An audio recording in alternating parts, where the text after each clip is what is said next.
Hello. In the traditional motion picture story, the villains are usually defeated. The ending is a happy one. I can make no such promise for the picture you're about to watch. The story isn't over. You and the audience are part of the conflict.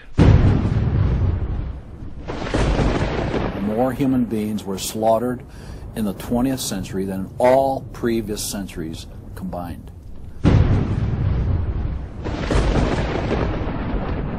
We're talking a congressional record, 135 million dead. Their entire purpose was to detach our culture from any moral anchors whatsoever. You look at the changes in America since 1960, perhaps. The whole culture's been transformed. They're coming out of the belief that the village should raise the child. The village means the government. They have deliberately destroyed the American family, understanding that's the foundational block that builds a society. We've come from Norman Rockwell's America to Hugh Hefner's America. If we lose the Judeo-Christian framework, we're lost forever. The left wants you to think that the cultural changes that have taken place in America since the 1960s have done nothing but progress us forward toward a brave new world. They look at what holds society together, they understand it, but they don't want that. They want change, and they will subvert and rot every good and decent thing we believe in, because they have a vision for a new society, and that must mean the replacement of the old society. This film will show that the brave new world they seek is nothing more than the failed policies and ideologies of the communism that enslaved over a third of the world's population during the 20th century. It will show that most people on the left aren't communist, just the useful idiots Lenin spoke of, being used to promote a socialist agenda, which is the first and necessary step toward communism. They basically try to say that the state itself is ultimate, that there's nothing, no law higher than the state, and if there's no law higher than the state, there's no appeal against it. History has proven beyond any doubt that the free enterprise that freedom produces provides more for anyone willing to work than any other system. So why would the left still be pushing their socialist agenda on us? I mean, it's really just microwave communism. There's only two possibilities. They're either ignorant or they're evil. From my investigation over the last 2 years into what has caused America's drastic decline, I'm sorry to say the left won't be able to use the ignorant card. They've left too much evidence of their agenda in their books, articles, and speeches. No, America has an enemy that is getting very close to accomplishing its plan of destroying the greatest country in all world history. Once people figure it out, they're going to do what people everywhere do. They're going to start protesting, and they're going to start revolting. And when that happens, that's when the powers that be feel threatened, and they use the power that they have.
This story really begins for me back in the summer of 1992. I got a phone call from an older gentleman I knew who was a writer, and he asked me if I'd go attend a meeting for him at the University of California, Berkeley. He told me that the Communist Party USA had recently split over differences of how to best take America down. Some were wanting to still work toward a violent revolution, while others were wanting to focus their efforts on using public policy to subvert America from the inside. He was curious what they had to say.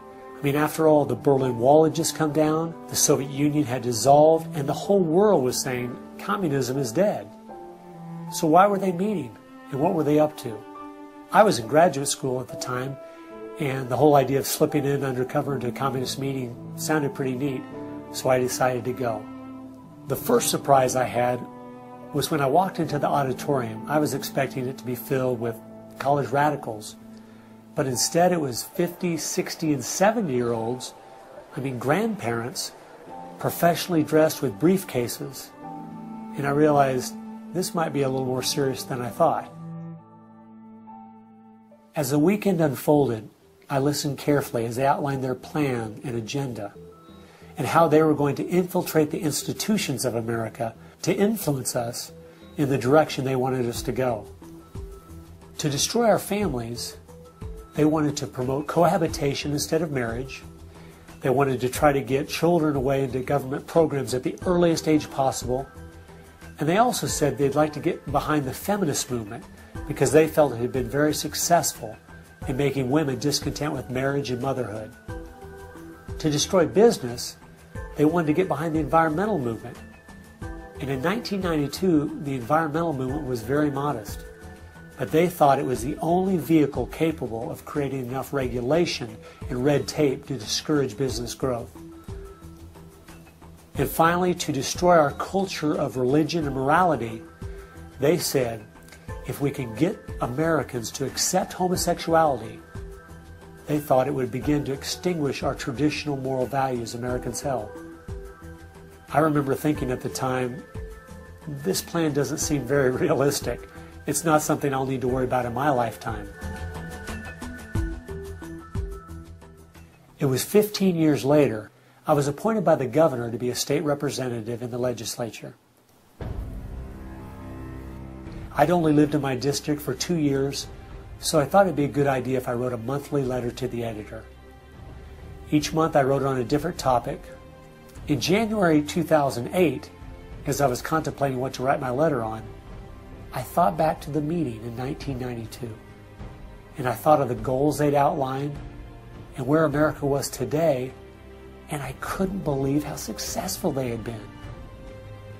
Our families were totally disintegrating. The environmental movement had become the most powerful force for destroying our free markets, and hate crimes legislation was being considered in Washington, D.C.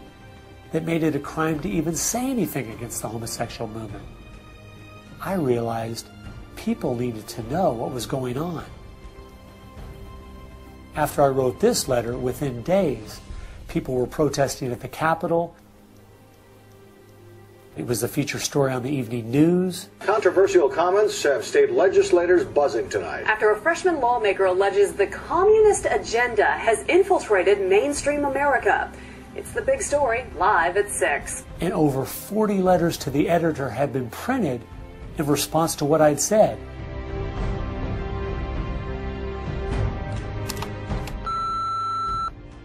Hey, I just wanted to give you support on your newspaper article. Don't let them grind you down. Bye. I realized then I'd hit on something. One of the letters written in my defense stated that a book from 1958 had outlined a similar agenda. And this got my attention. The book was The Naked Communist by Cleon Skousen, who had been a former FBI agent. And inside the book it documented 45 current communist goals from 1958. And as I slowly read through the list, seeing how specific their agenda had been to subvert us on the inside, I couldn't believe it.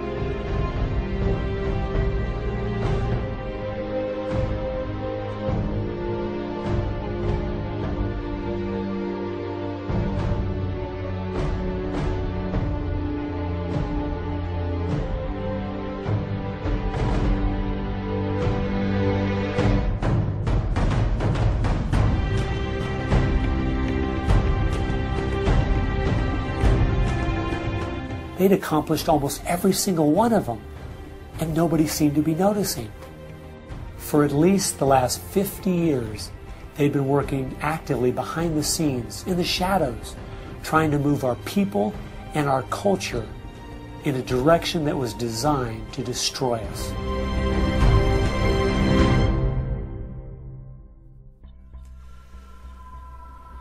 Someone needed to find out the truth of what had happened to our country.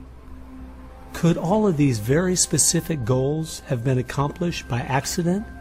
Or was there something there, under the surface, intentionally rotting away America's culture? I decided to go and get the facts from some of my favorite writers and speakers around the country. These are a few of the questions I asked them.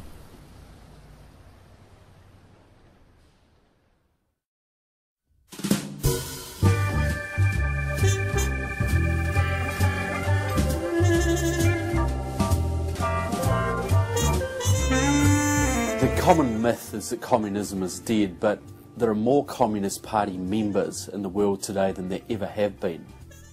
One of the things the communists are doing worldwide is not using that name. And so what we have is people with some of the same ideas masquerading in the United States under a variety of names. They're even trying to get away from the word liberal to describe them, and they're trying to call themselves progressives. If you go to the American Communist Party website, all of the programs and policies they support are progressive. So progressives are anything from a hardcore liberal to a communist to a socialist. They all call themselves progressives, and they all have broadly the same values and work together. J. Edgar Hoover is called the masters of deceit. And a good magician waves one hand in the air while he's doing his dirty work with the other hand. And while everybody's saying communism has died, they moved through much of Africa. Communism is resurgent in South Africa. Into South and Central America. Right now, 6 countries in Latin America are now communistic. We have communist China. We have Cuba, North Korea. We have Vietnam. It still dominates behind the scene in Russia. It's still very strong in Eastern Europe. It is strong in the EU. It is strong in virtually every country in the world. Whittaker Chambers said, communism succeeds because most people that promote communist causes are not communist. The useful idiots, that Lenin called them, it gives it an air of legitimacy it would never have if it was identified with communists and communism. So why has it been so easy for them to get people on the left who aren't communists to push forward their agenda? Once I looked at the political scale, it all started to make sense. On the far left, you have 100% government, and on the far right, 0 government. Anarchy is no government and doesn't make sense at all. On the far left, you have socialism, communism, and Nazism. All systems that have a socialist form of government with only slight variances between them. Traditionally, Republicans were slightly to the right of center, and Democrats were slightly to the left. In recent years, though, through the radical influence of the media, Hollywood, and the multitude of Marxist professors in our universities, both parties have slid to the left, with the Democrats going so far they have openly joined hand in hand with the radicals. That's why they all work together. All the groups on the left now have the same goal, a socialist America. I thought we were over communism. I thought, okay, we won that battle. The Berlin Wall came down. Ronald Reagan won the day. We've got to look and see how he fought this, because we're fighting it again on American soil. Not hostilely attacking us like we feared in the Cold War. It is from within. And it has no opposition. None. And that's the frightening thing.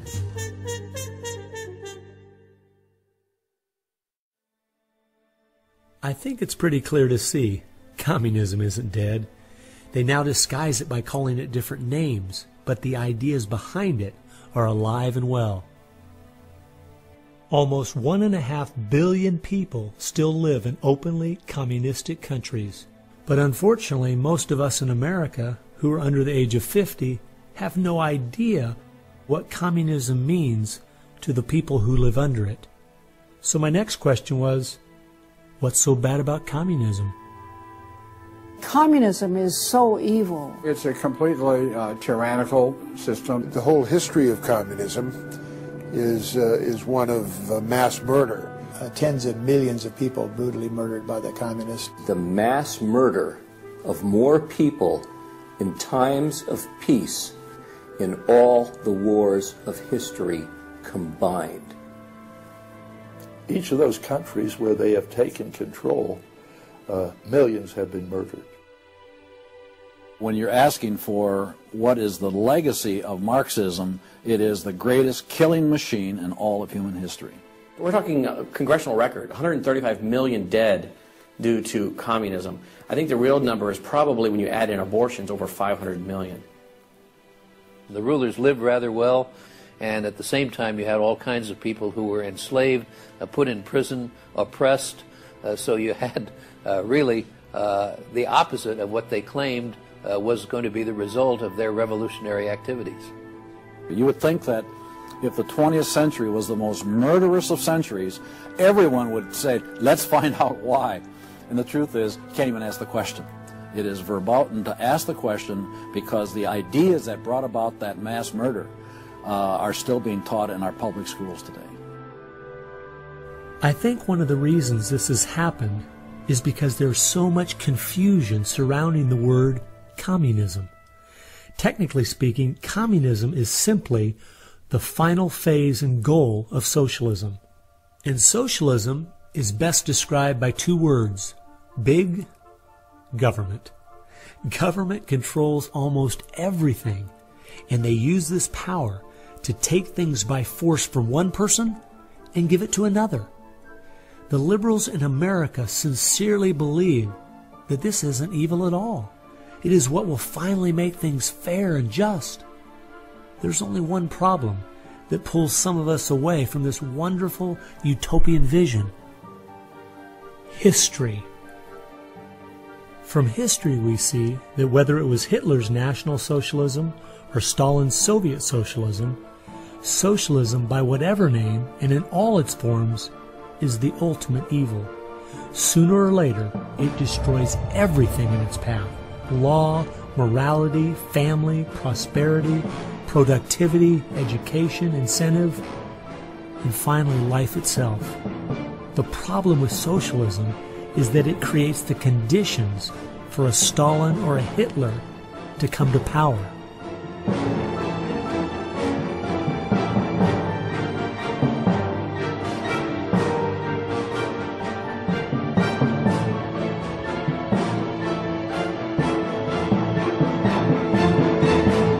And that's why communism has such relevance today. It's the final destination on the road we're traveling.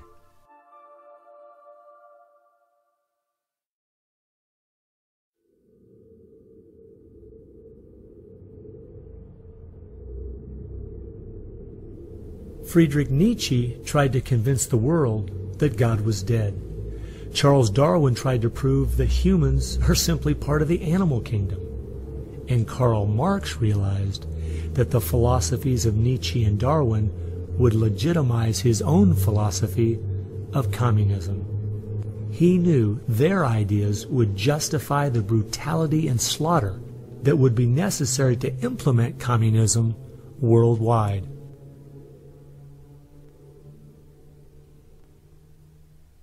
It was in March of 1883, Karl Marx, the father of modern-day communism, died. The assumption that communism would die with him was a logical one, since only 9 people attended his funeral. In October of that same year in London, England, a group was forming called the Fabian Socialist Society. The Fabian Socialists decided that they were going to socialize the world incrementally. They call it socialism by evolution instead of Marxist socialism by revolution. It always worked in tandem with the communists.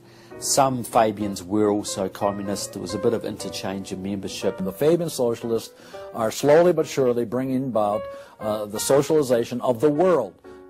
Europe is pretty well done. They are now working in Latin America. Latin America is not just socialistic in many countries. They're all already Marxist. You have hardcore Marxists in Venezuela, in Nicaragua. El Salvador just went communistic, and of course Fidel is sitting right there laughing at this whole thing. And we haven't even figured this thing out yet. We don't even know there's a red plague coming up to meet us. We think that we're just going to watch the cartoons on Saturday morning and everything will be fine. They had a lot to do with bad stuff happening. There are two things I found that gave me a good idea where the Fabians were really coming from. First of all, their symbol was a wolf in sheep's clothing. And secondly, George Bernard Shaw, who was a leader in the Fabians for almost 50 years, said, quote, "I am a communist, but not a member of the Communist Party. Stalin is a first-rate Fabian. I am one of the founders of Fabianism, and as such, very friendly to Russia," unquote. Fabians eventually begat the Students for a Democratic Society, which begat the Weather Underground, which begat basically the social changes that have happened in America in the last 40 years. Many of the SDS members from the 1960s still have an incredible influence on the direction our country is heading. One is the Reverend Jim Wallace, who was president of SDS when he was a student at Michigan State University. And yet today, he is the spiritual advisor to the President of the United States. They've been friends for many years. They go back to Chicago and the Chicago politics crowd. And during the Vietnam War, he was rooting for the Viet Cong to beat the United States Army. And when they did, he just couldn't believe it. He said it was one of the happiest days in his life. And another leader in the Students for a Democratic Society and founder of the Weather Underground is William Ayers, who has been a longtime friend and neighbor of President Obama.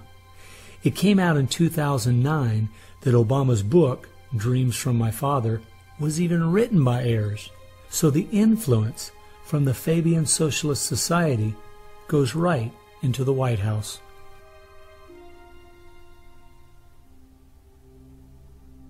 The next group I found that has seriously impacted America's culture is the Frankfurt School.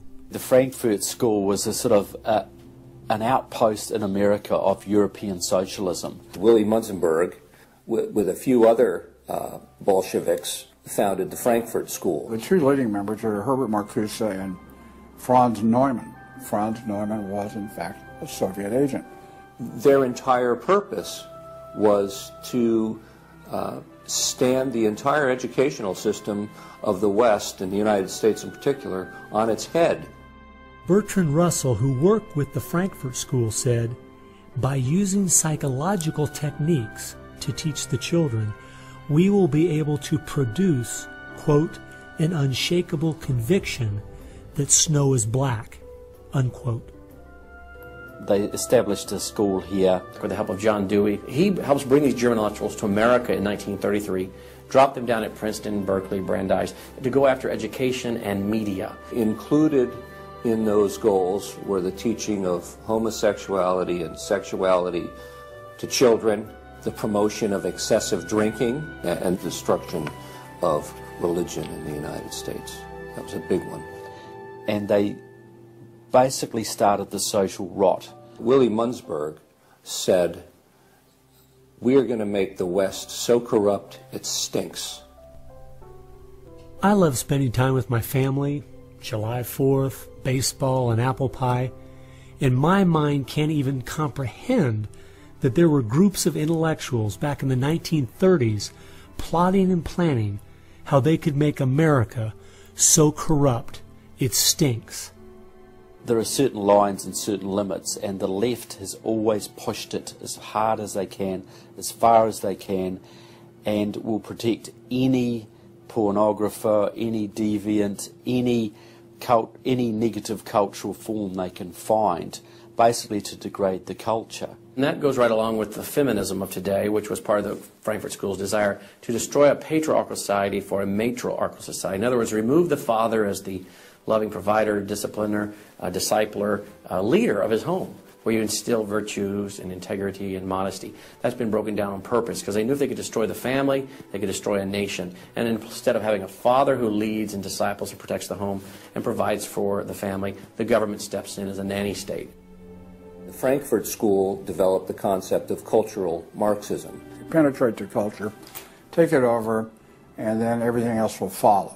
And of course they did that, and today we've had a complete cultural revolution. As many people in America are familiar with the phrase "make love, not war," that actually came from Herbert Marcuse, who was with the Frankfurt School. So these guys went after education, they went for media, and they've been very successful in changing the entire worldview of Americans through what they call political correctness, but it's really cultural Marxism, with the goal being to destroy Christianity, then create chaos, and then move to their ultimate goal, which is from cultural Marxism to traditional Marxism, which is socialism.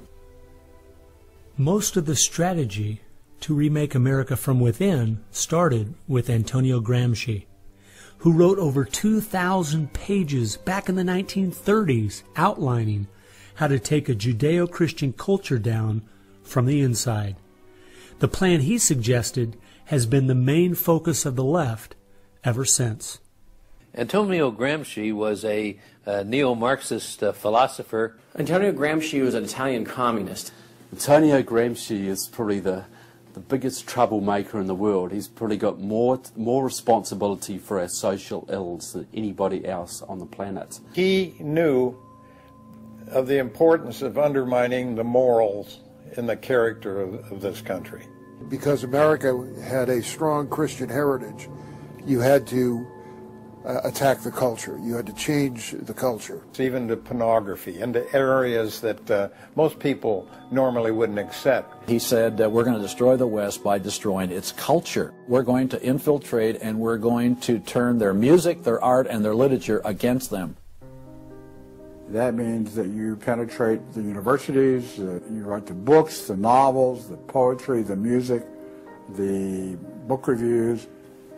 And once you control the culture, then you can sort of shape the thought of rising generations. He differed with Marx. Instead of, for example, destroying the church or the other basic institutions, he said infiltrate them and use them to change the culture.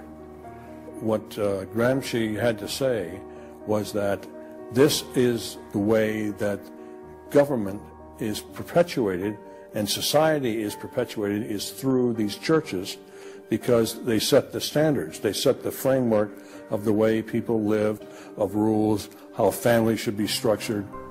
He didn't want a revolution on the streets that would be overturned by the police the next day. He wanted to change society over the long term so that we'd have a revolution without us even realizing it, basically. And the communists have been very effective in promoting their ideology in Hollywood, in the mass media. And I think he was quite right. I think that's exactly what has happened. I think that's the way it's worked. I think it's working that way now. And that's where a lot of these people come from. And that's been the big success story of communism in the last 50 years. It's the professors, it's the educationalists, it's the journalists. They are the shock troops, the Gramscian shock troops of the future. And one of Gramsci's all-star disciples, Saul Alinsky, became one of the most influential radicals of the 1960s. Well, Saul Alinsky was a prominent radical in 1930 Chicago. He worked closely with the Communist Party. He used to go down and train at the rifle range with Leon Dupre, who was later a mentor of Barack Obama. And they used to train to shoot because they knew the revolution was just around the corner. But that didn't come, so he got a bit more subtle. Well, Saul Alinsky called for a community organizer to stir things up, to create agitation. In fact, he said you'll be accused of being an agitator, and that's exactly what you are. He wanted the haves and have-nots fighting with each other. It wasn't until I was watching an old film from World War II that I realized what the left has been doing in America to pit the poor against the rich, blacks against whites, and the young against the old, is the same tactic Hitler used to disunify Germany.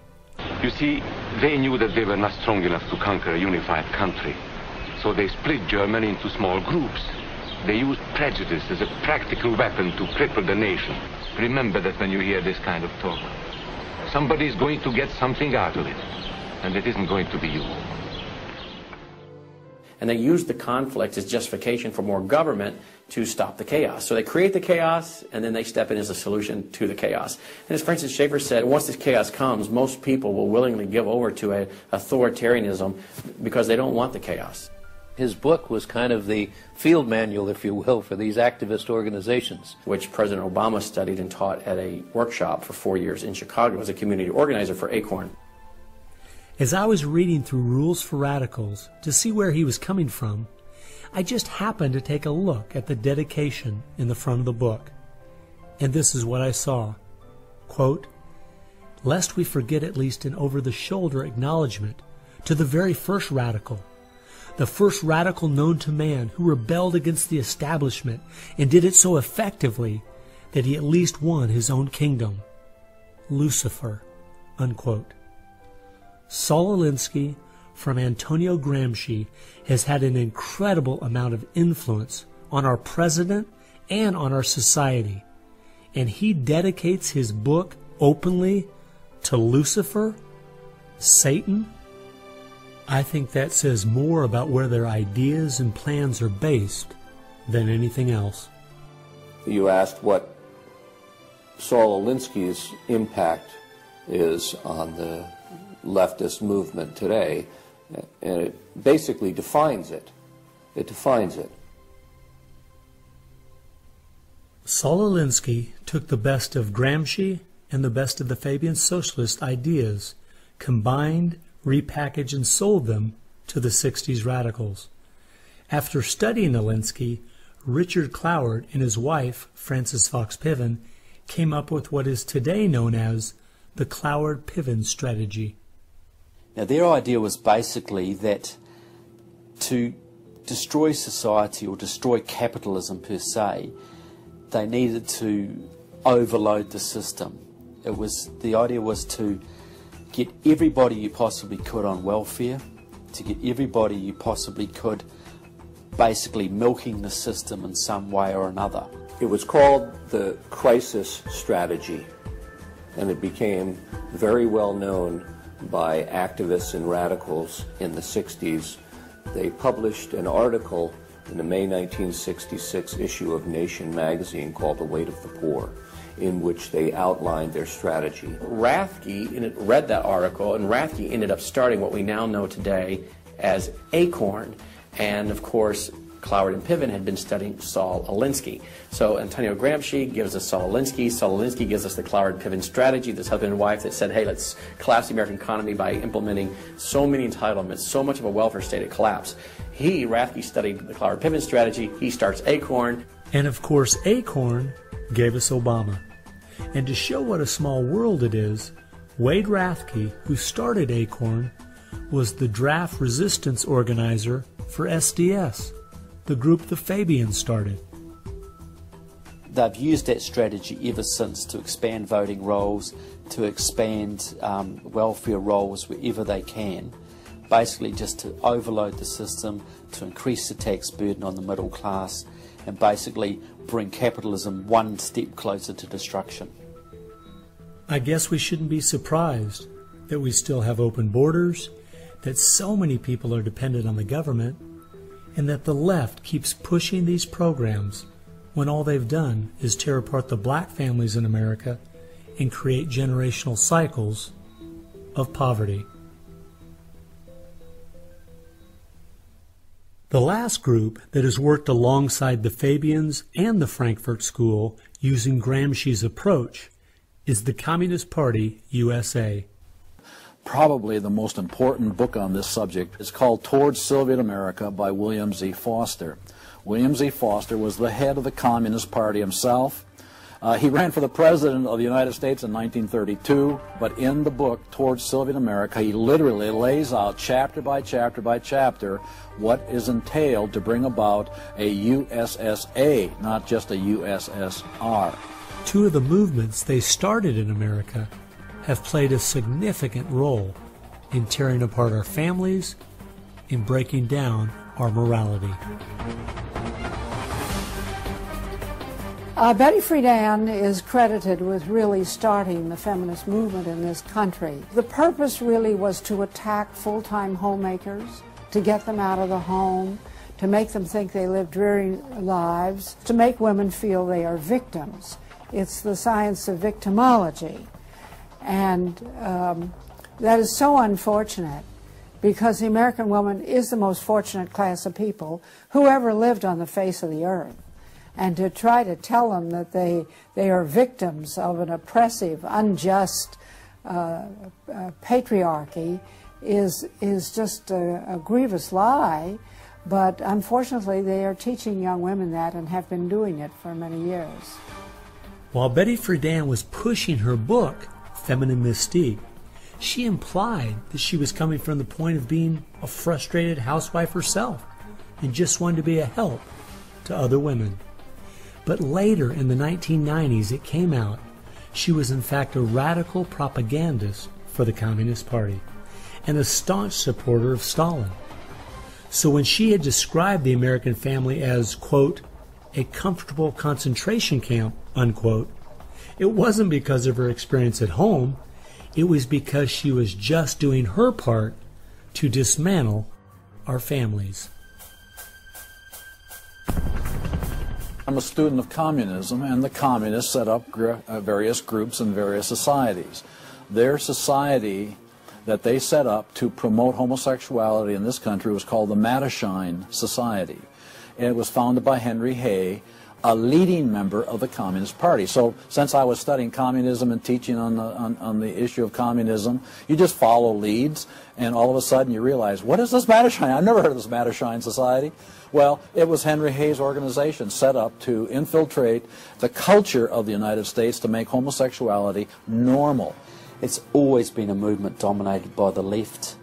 It's all these so-called isms. You will find there's a communist or a socialist behind every one of them, and you'll always see their targets. It's basically the traditional family unit. The war is still against the family.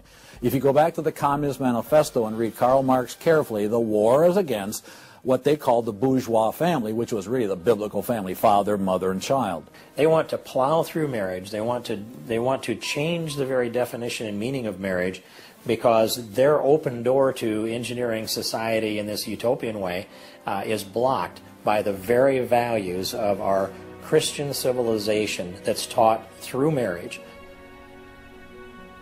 And so the left just has got to destroy the family, because if there's any one thing that will prevent the left from carrying out its agenda, it's healthy and strong nuclear families.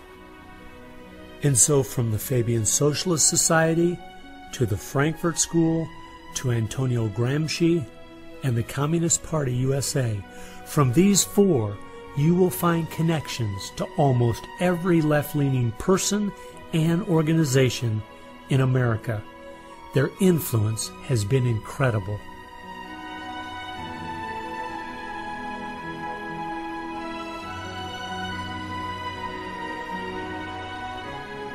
It was in the 1960s all the groups on the left seemed to realize Antonio Gramsci was right.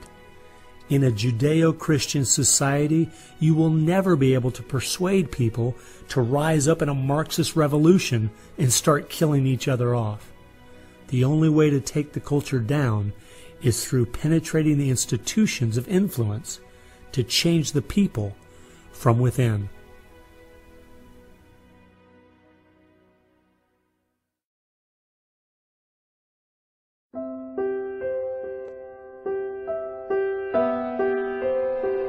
I guess the biggest surprise I had while studying these four groups was seeing that a large part of their agenda was trying to make us an immoral people.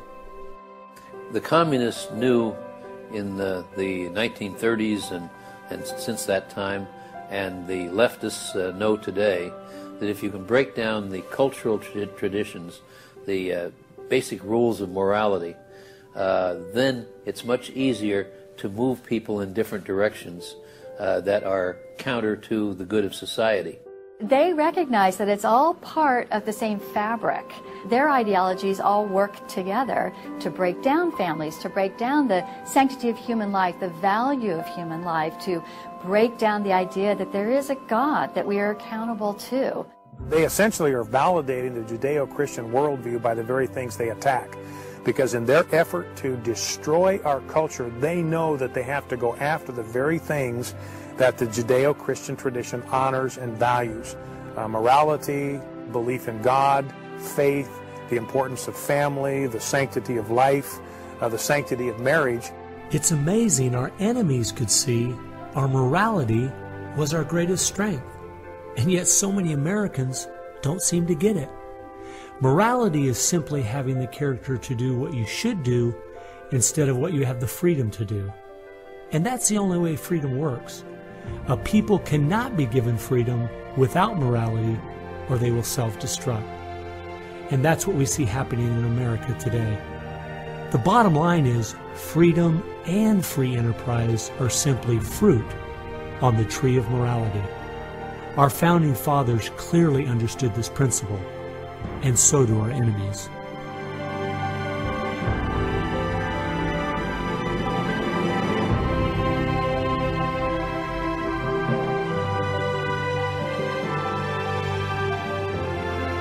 There is an important fact we need to face.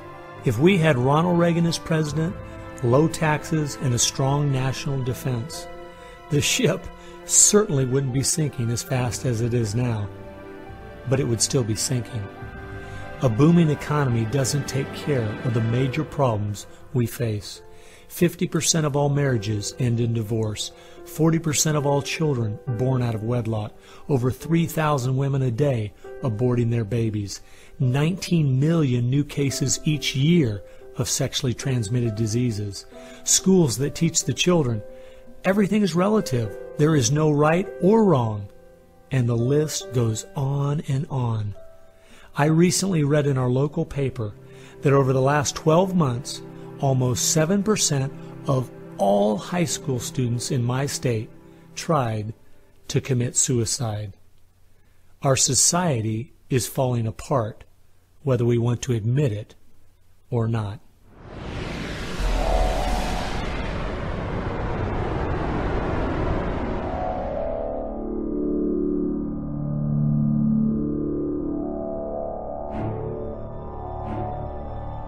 Karl Marx had the insight to see that dethroning God and destroying capitalism went hand in hand. As you attempt to dethrone God by erasing the morality in a society and destroying his institutions, the family and the church, you are destroying capitalism. Because as the families fall apart and the church loses its influence, society starts to crumble. And then government has to expand to pick up the pieces. The question, as Whittaker Chambers put it, was God or man?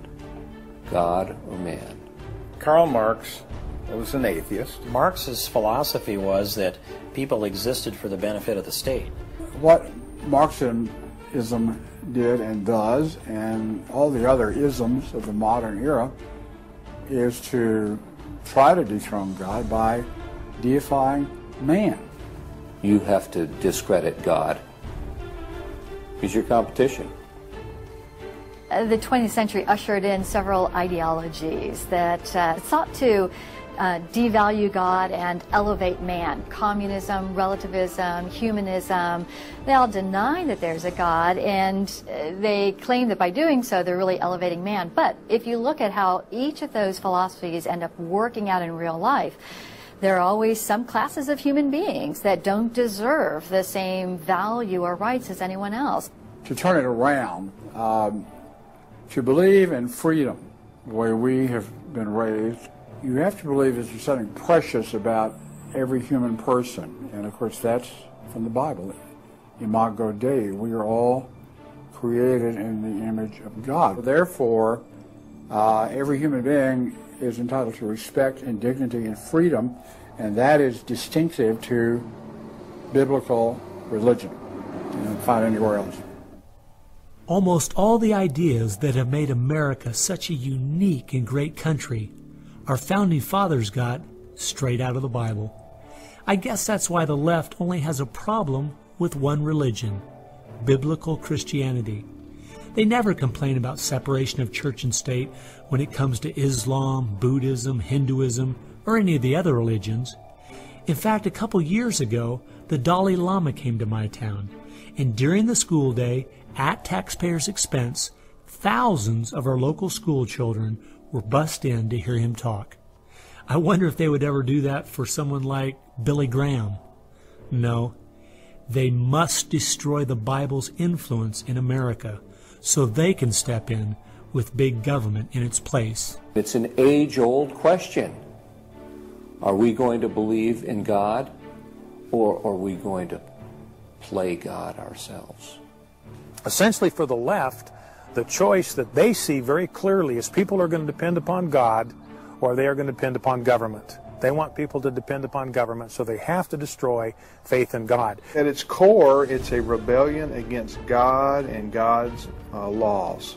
And that's what the battle is about. That's what the assault is on. That's why Christianity is a target. And that's why we saw the gulags in the Soviet Union. We saw the concentration camps in Nazi Germany. And all the ideologies that elevate man end up devaluing certain human beings. Dictators of the left, Hitler, Stalin, Mao, Castro, and all the others, always have come to power by acting like they're going to change things to make it better for the people.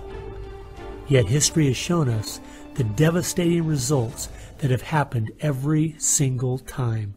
There is no example in history of big government that didn't abuse its power over the people.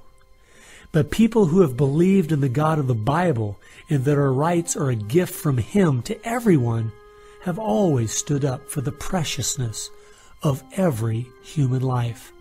You look at those who have fought for true human rights throughout the ages, and it's those that do have a strong faith in God, those who fought against slavery, and those now today who are fighting for the sanctity of human life. Like the Declaration says, we hold these truths to be self-evident, all men are created equal. Aristotle didn't believe that. He said, no, some people are born to be slaves, and some other people are born to rule over them. And the reason that you and I know different, and it's not because we're smarter than Aristotle, he was a smart man. But we have something he didn't have. We have the Bible. And so, therefore, that's where we get these ideas. And from pagan antiquity or neo-paganism or all the modernisms, you get the opposite. After studying this topic for the last 2 years and reading literally hundreds of their books and articles and speeches, I've come to the conclusion, whether the left knows it or not, their plans and goals can all be summed up very simply. They are at war with God. A people that are moral and believe their rights come from God would not only never want what they're selling, but would also never need it. And they know that.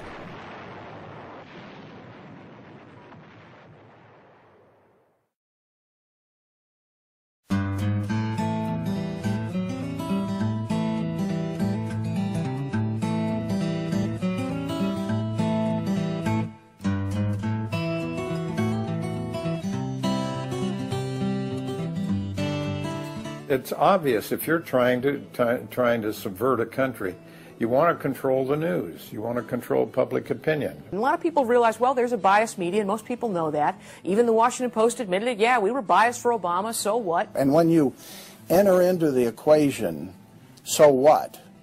That means the biases, the opinions of the reporters enter into what is news. They decide whether you have a right to know.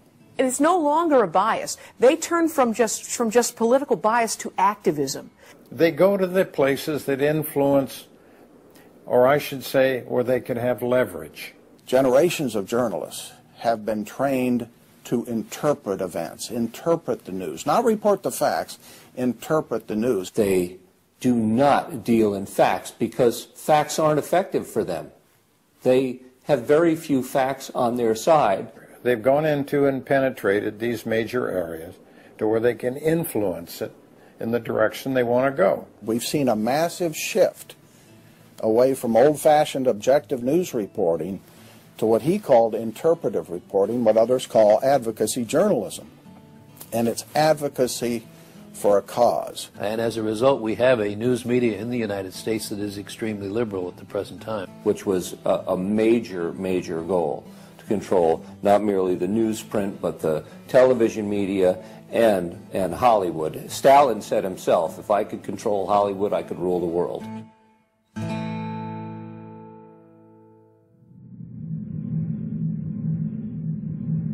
Children are always the first targets of anybody trying to bring down a system.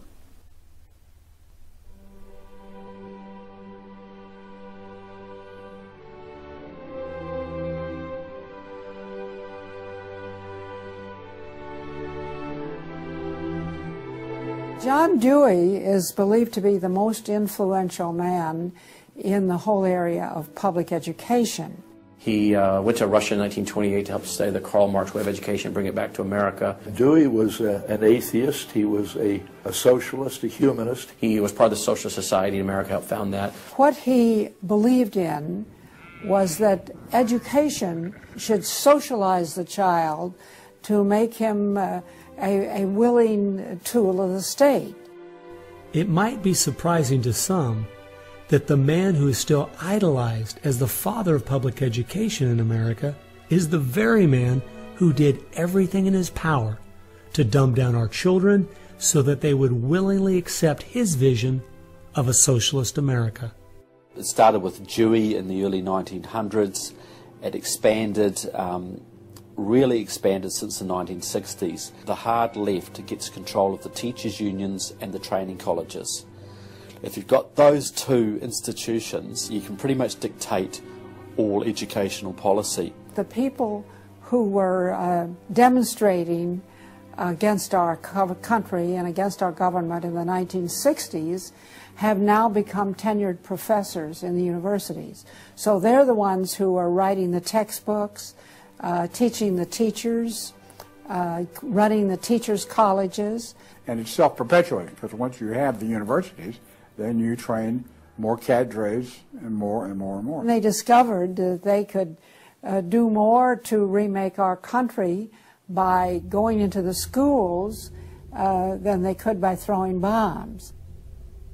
I believe the average patriotic American underestimates the importance and influence education has on their children. That's how the large majority we had in 1980 to elect Ronald Reagan in a landslide has been lost. It's not because the other side has had lots of children. No, they're aborting theirs. But instead they're capturing ours through the propaganda they teach them, 7 hours a day for 13 years, and even longer if they attend college. We are losing most of our children to the other side because of the anti-American, anti-God, and anti-free enterprise rhetoric they are filled with in the government schools. Government schools are not teaching basic reasoning processes. They're not teaching logic. They're not teaching actual data of history and science and mathematics. And if your education is rather limited, then you're inclined to believe that government can be the solution to your problems. When you look at the desks in the schoolroom, you'll find 4 together, or maybe a table, they sit around a table. Independent desks are very rare in most classrooms because they don't want to promote the self-sufficiency, independence mindset. You go back to William Z. Foster in his book, Towards Soviet America, you will see how he has a whole chapter there on how we have to supplant education in this country and ultimately force every student to attend public school. That's the other thing. I hope the homeschoolers catch on to this. The homeschoolers and the Christian day school movement are going to have some very rough times ahead of them because the public school crowd cannot afford to have any competition. And they're being given plenty of competition by the homeschoolers right now. You see the effects of that in lowered educational standards. There's no more studying of the classics or studying of the civics or you know, how the US Constitution was formed. It's all progressive education. It's all based on the identity politics, the isms, the current trendy isms, environmentalism, racism. They're training them for the collective, and a collective mindset and a dependency mindset. And it seems that they, again, want to have people be uneducated, so then they do become wards of the state. They're dependent on the government to provide everything for them. It's under 10% of kids believe that there is an absolute right and an absolute wrong. And why are we surprised? We've sent our kids into this government system that indoctrinates them, that teaches them about tolerance and diversity and multiculturalism, and not about reading, writing, and arithmetic, not about what our founding fathers had to say. It's consequences. Few would argue that the education the children are receiving in the public schools is pathetic at best. But with the amount of tax dollars we spend each year, over twice as much as it would cost to send the students to private school, why do we allow this to continue? The group that my investigation led me to, that seems dedicated to making sure the children don't get a good education, was a real shocker. The schools are pretty much controlled by the Teachers Union, the National Education Association. If you look at their platform and goals, you would think they were a socialist or almost communistic organization. They are for the entire feminist agenda, starting with abortion on demand, tax-funded abortions. They're for the whole gay rights agenda. They're for the whole globalism agenda. They are extremely anti-parent. It is an effort to get the children to abandon the values of their parents. National Education Association has no patience, tolerance, or use for traditional teachers. They're looking for people who want to be agents of change. They want to throw out all the lessons of history, and really it's an attempt to then impose their own views and ideas onto people, get them to act as activists. If you control those institutions, then you can control everything else. It's all public schools, all for their jobs, and they have gotten behind all of the radical kinds of curriculum that's being introduced. They're for it 100%. They've had a tremendous effect on public education. It's not positive. We also see immorality being promoted through our schools. The kind of sex ed curriculum that is being used and paid for with our tax dollars would shock most parents. I think one of the main problems we face is parents naively thinking that the schools are the same today as they were when they were young. They don't realize there is a battle going on in this country for the hearts and minds of our children. The game is between 15 and 25 years of age. That's the whole game. If you're over 25, the chances are they're going to put a few pennies towards you to corrupt you. But their game right now is to corrupt the 15 to 25-year-olds or less. And right now they're down in the first grade with Heather Has Two Mommies, Daddy's Roommate, Gay Pride Parade, and now by 8th grade they'll pass out condoms in school colors because that's so patriotic. And it's perfectly obvious that you get a hold of the child early, you can change his values away from his parents' values and get him to follow you. And they're very open about saying that. The National Education Association has passed resolutions saying they want children from birth. Isn't that interesting? The Communist Manifesto also thought the state should take control of children at birth. The left has always been good at disguising their real agenda by coming up with phrases made from words we are very familiar with, but then giving them new definitions.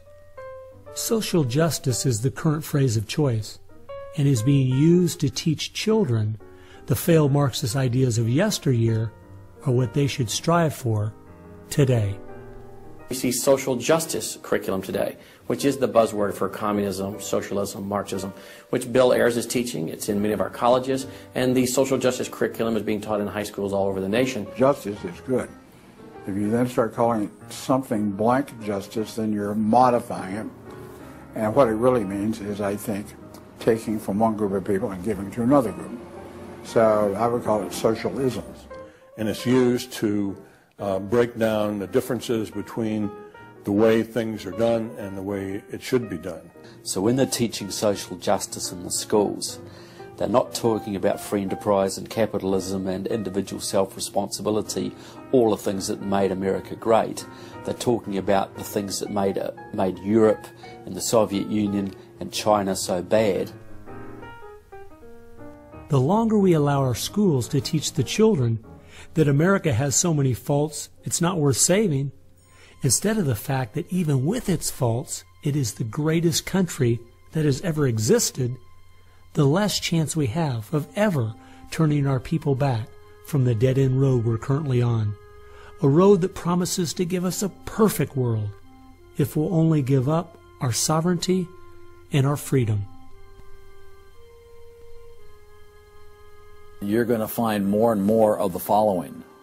This is now called a world pledge. We no longer want the Pledge of Allegiance to the flag of the United States of America because that is considered nationalistic, and of course the socialists, communists, and the Marxists and the extreme left wing in the country want nothing to do with it.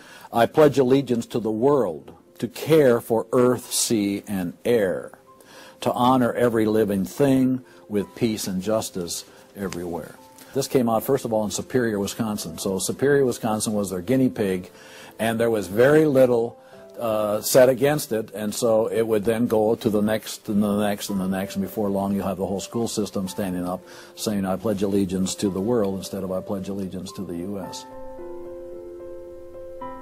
The public schools right now, if you'll read Towards Soviet America, have nearly accepted every item that William Z. Foster said we needed to place into the public school curriculum.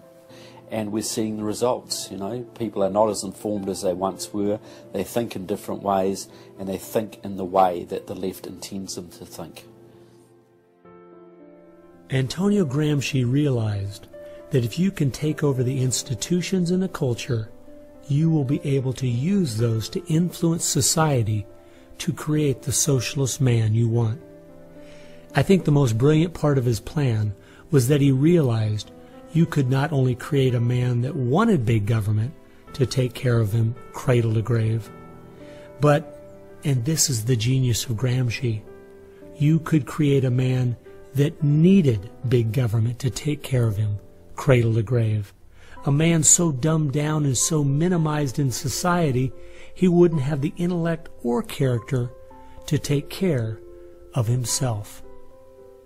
The reason this is so deadly for America is that once we have a certain percentage of the population in that category, our limited constitutional form of government is no longer possible because too many people won't be able to exist in that framework.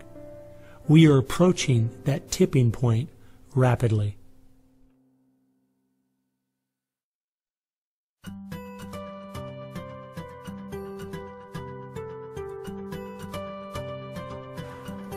If you can persuade people that government should be in control of the distribution and use of energy, you can persuade them, or rather, you have persuaded them of the necessary and sufficient condition for government control of the most intimate aspects of our lives. One of the main thrusts of socialism these days is obviously through the environmental movement. You know, one hates to pick on Al Gore too quickly and easily, but I read the whole of his book, Earth in the Balance, Ecology and the Human Spirit, back in 1992 when it was first published. And if you know anything about the history of political philosophy, you read the last chapter in that called A Global Marshall Plan, and you understand that there is no way to implement what Al Gore was calling for in 1992 in that book except by means of totalitarian world government. Patrick Moore, who was a co-founder of Greenpeace, and he was a very dedicated environmentalist, quit Greenpeace when he realized that it had been captured by radical leftists who were intent on using the environmental movement as a vehicle to destroy capitalism. How many factories work when there's a power outage? None. You want to hurt business, you want to drive down industrial production, you just drive up the prices of energy, you just diminish its availability, and the easiest way to do that is to make people scared to death of the cheapest forms of energy, which are fossil fuels, oil, coal, natural gas, and nuclear energy. They had already made people afraid of nuclear because of irrational fears of nuclear reactor meltdowns, which were physically impossible anyway. But then they had to figure out a way to make them afraid of fossil fuels. Well, the way to do that was to say they're going to cause catastrophic global warming. So I used to think this was just one great big distraction. If they want to put their energies toward the environment, but now I see that this is now being turned around and used as a tool to further a socialist agenda. Charles Rubin, a political scientist who wrote the book The Green Crusade, has told this story extremely well. Environment comes from a French word meaning surroundings. Well, now, what is surroundings? Everything around you, right? And so, as Rubin points out, environmentalism is literally everythingism. And so, if you were a socialist, committed ideologically to the notion of government having control of everything about our lives, and you saw that you were losing the contest in terms of the creation of wealth and its distribution to capitalism, you had to find some other basis on which to promote your vision of government and to pursue its implementation. Environmentalism, or everythingism, was the perfect card.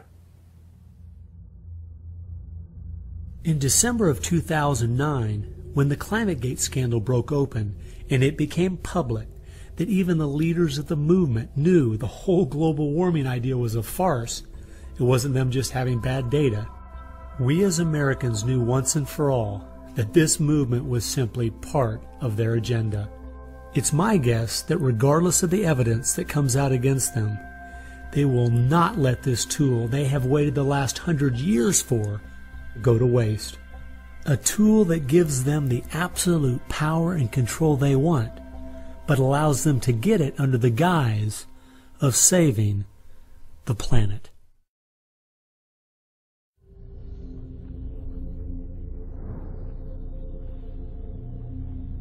He was born of left-wing parents. He was mentored as a young man by a Communist Party member called Frank Marshall Davis.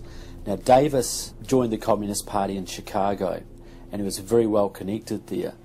So young Obama eventually wound up in Chicago, and he started working with the very same people that had been working with his friend Frank Marshall Davis. All of his associations have been with people that are way left of center, hardcore left. And he's doing nothing more than what is predictable based upon that background. The nicest word for his agenda is the socialist agenda, and we could go on down the line of the other descriptors of the types of an economy and a society that he's building. He's all the things that Gramsci wanted to use for social change. Yeah, he's the epitome of the movement. If you think there's no way that so few could be so effective, consider this. When the Communist Party USA split in 1992, the group that formed was the Committees of Correspondence, and it was their meeting I attended that summer at Berkeley.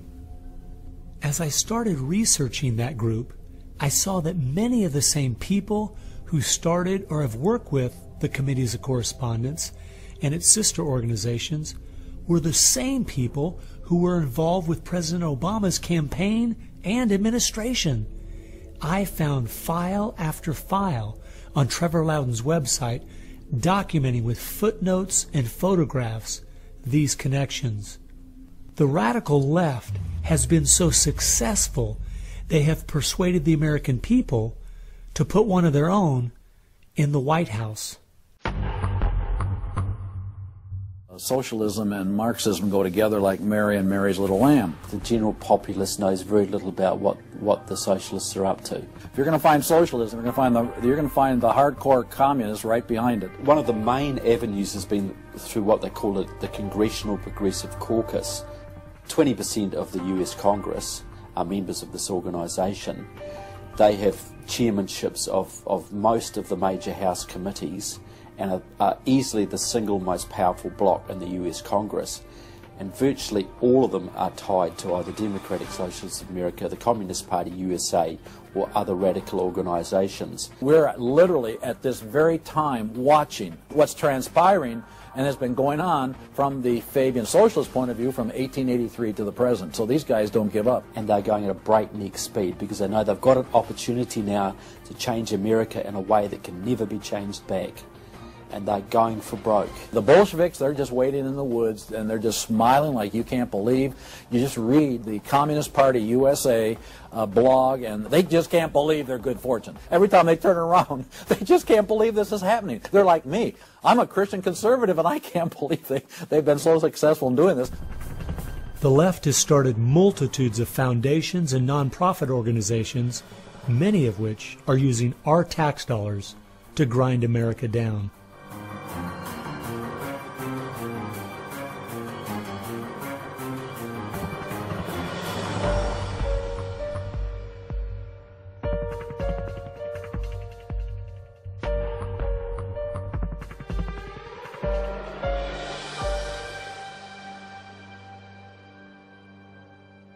They use all kinds of patriotic words to masquerade an extreme leftist orientation, which, if anything, would enslave the people in the same kinds of things with the same kind of ultimate results as communism had. The communists will let the socialists go so far, and then ultimately the communists really turn on their fellow socialists and they wipe them out too.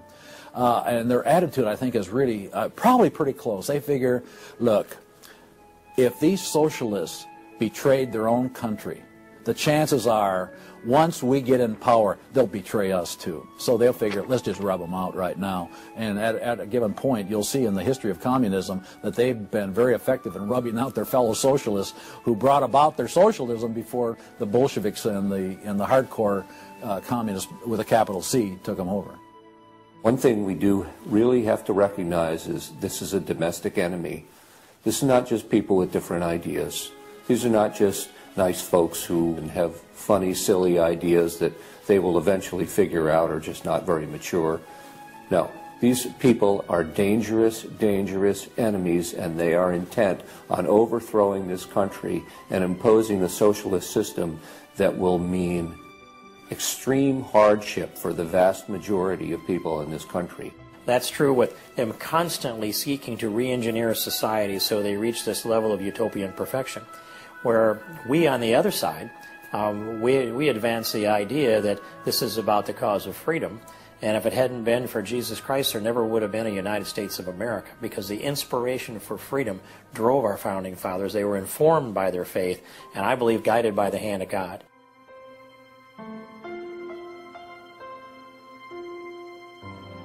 No.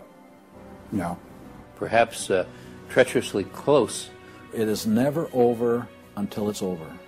When the fat lady sings, isn't that the slogan? And when the fat lady sings, it's over. Now, she might be clearing her throat. We saw the great country of Germany in the 1920s brought to its knees. Hitler came into power and destroyed the country. We see countries like Zimbabwe in Africa, which was once a prosperous breadbasket, now just wrecked. Argentina was destroyed by the socialist Perón in the 50s. It was one of the richest countries in the world. So, no, we're not at the point of no return, but it's getting pretty late in the day. There's no time to be casual, that's for sure. We've spent too many years thinking, because we have Republicans in office, or the stock market is doing well, that everything's okay. This is why the left has gained so much ground. It doesn't matter who's been in office. They've just continued pushing forward with their agenda. Well, I believe this is our last chance to push back.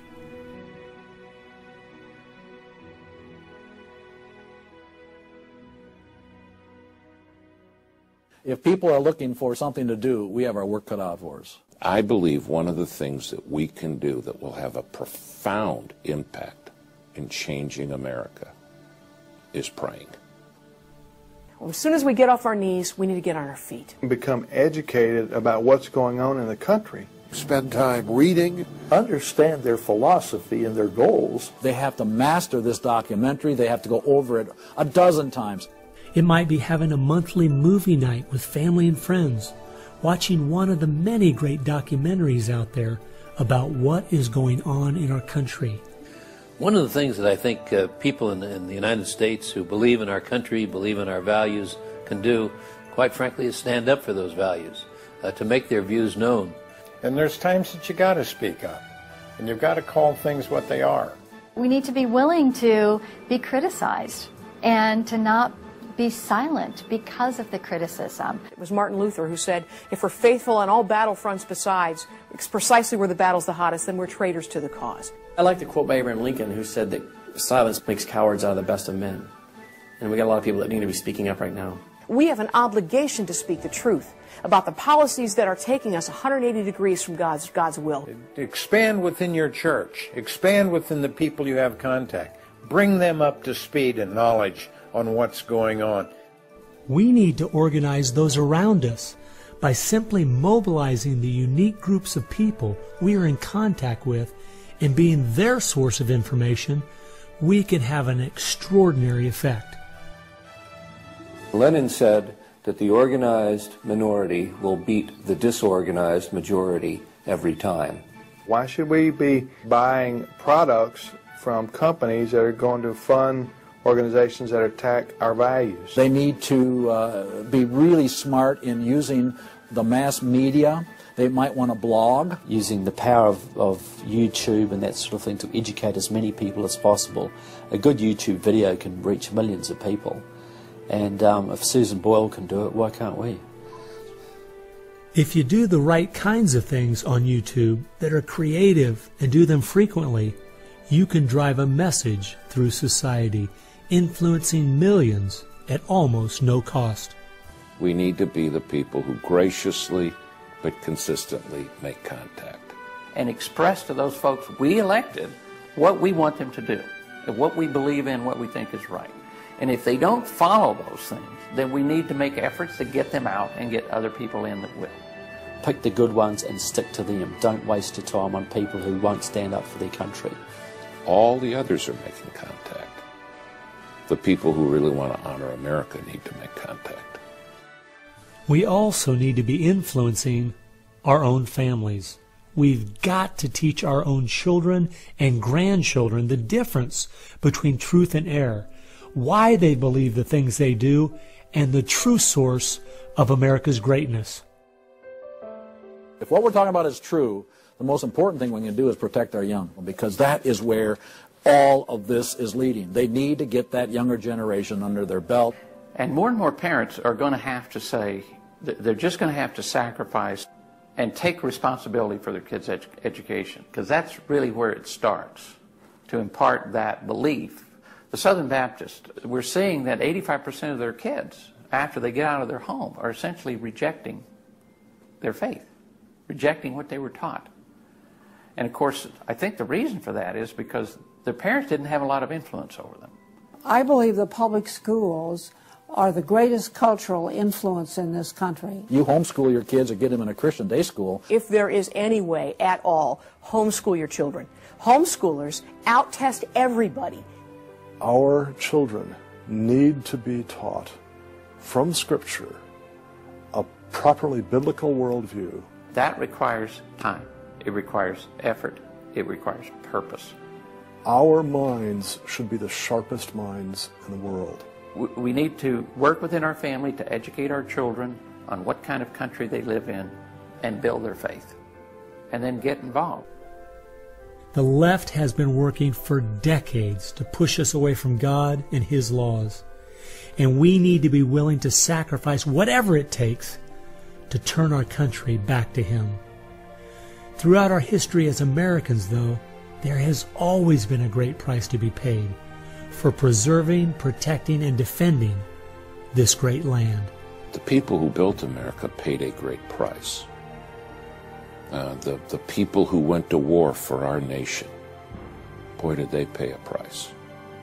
And one of the American values was, we will pay a price for what is right. We will give of ourselves, even if it requires the giving of our lives. That was an American value. That's why it is such a heroic and honorable thing when a soldier defending us pays that price. That's like when you go to Arlington Cemetery in Washington, or the Tomb of the Unknown. You stand there and you say, this is America.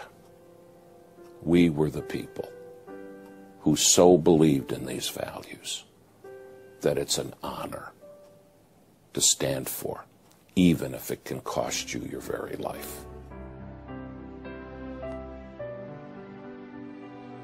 One thing I think we do need to remember, though, is that as we look at those we consider to be heroes in the past, they weren't people who just went along with the status quo.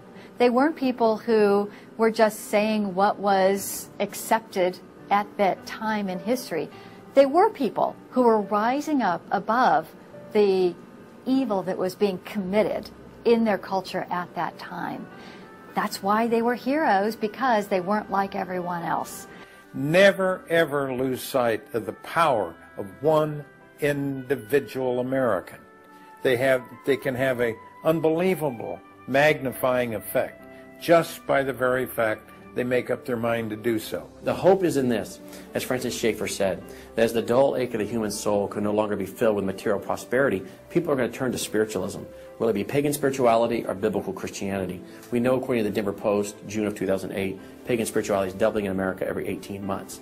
So we better get out there, because I'll tell you, pagan spirituality and Christianity will both get you to God, but one will get you there as your judge, as your Savior. If we humble ourselves, we fall to our knees, if we seek His face, we pray, and we turn from our wicked ways, then we have a chance for God to hear from heaven, to forgive our sins, and heal our land.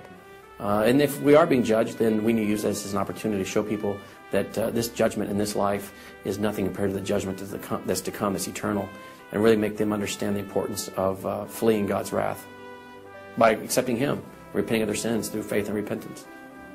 I believe that's the only chance, the only hope we have as a nation. Hope is not found in rhetoric. Hope is found in God, the God of creation. And you know what? Our founders were in covenant with that God.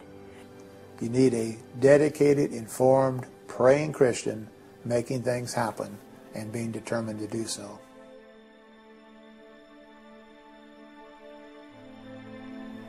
Time has only allowed me to present a fraction of what I found. The reason I called this film Agenda is because I wanted to make a clear distinction between what I was researching and all the conspiracy theories out there. The dictionary says a conspiracy is an evil plan formulated in secret by two or more persons, but an agenda is simply a list of things to be done. At every turn of my investigation, I found agendas by people and groups of the left outlining their plan in their own words. They've been doing most of this right out in the open. Some of you might be thinking, these Marxist ideas aren't the most serious threat we face. What about militant Islam, our open borders, the national debt, or even China? Well, I agree. America is facing so many serious threats right now. But the reason I believe this is the most dire is because it's destroying us on the inside. Through the political correctness and dumbing down, it's causing us to lose our ability to call evil evil and stand against it. I fear for our country. If we go along business as usual, not informed, not aware of what's going on, then the very small minority that have a plan and are great at organizing the uninformed and misguided will make sure their plan is carried out.